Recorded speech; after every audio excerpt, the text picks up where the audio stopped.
Le terrorisme est aujourd'hui la principale menace pour le développement de l'Afrique et cette menace pèse sur la fragilité des nations africaines. Et pour réfléchir sur la question du terrorisme, une journée d'hommage de la jeunesse au président tchadien Idriss Déby Itno a été organisée pour son engagement dans la lutte contre le terrorisme en Afrique. Une initiative du Congrès africain pour le développement, la démocratie et la relance économique qui veut toutefois, par ses actions, éradiquer ce mal en Afrique. Pour nous, le cadre, il est temps qu'on apprenne à valoriser nos chefs d'État qui posent des actes salutaires pour le continent. À ce titre, nous voulons honorer le président Idriss Déby qui a pris la charge, la lourde responsabilité de pouvoir mener ce combat contre le terrorisme, qui est aujourd'hui le nouveau fléau qui sévit en Afrique. C'est pourquoi nous avons trouvé judicieux lui manifester tout notre soutien, tout le soutien de la jeunesse africaine, toute notre amitié et toute notre confiance. Nous voulons dire aux autres chefs d'État qu'il est temps de vouloir négocier en ce moment une commission d'enquête internationale sur les financements du terrorisme dans le monde.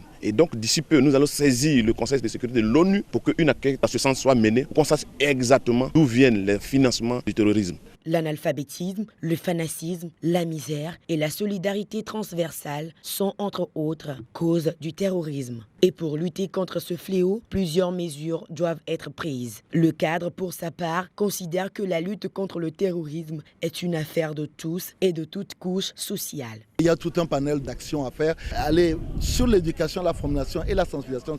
Le deuxième élément, c'est la misère. Aujourd'hui, les gens vont recruter parmi la population miséreuse. Et il est aussi très important que les actions sociales, les actions de développement ciblent ces populations défavorisées pour faire en sorte qu'on n'aille plus recruter à ce niveau-là. Mais il y a aussi un combat qui est militaire. Il faut que l'Afrique améliore ses moyens d'intervention sur le terrain. Vous voyez exactement comment le Nigeria peine à lutter contre le terrorisme en son sein. Et il va falloir que beaucoup d'États africains comprennent que lutter contre le terrorisme implique quelque part aussi une amélioration des budgets militaires. Et il faut aussi, pour terminer, comprendre que la lutte contre le terrorisme ne peut se faire que dans un cadre sous-régional intégré. Et donc c'est tous ensemble, tous les pays, peut-être à ce niveau-là, que la lutte doit être très précise.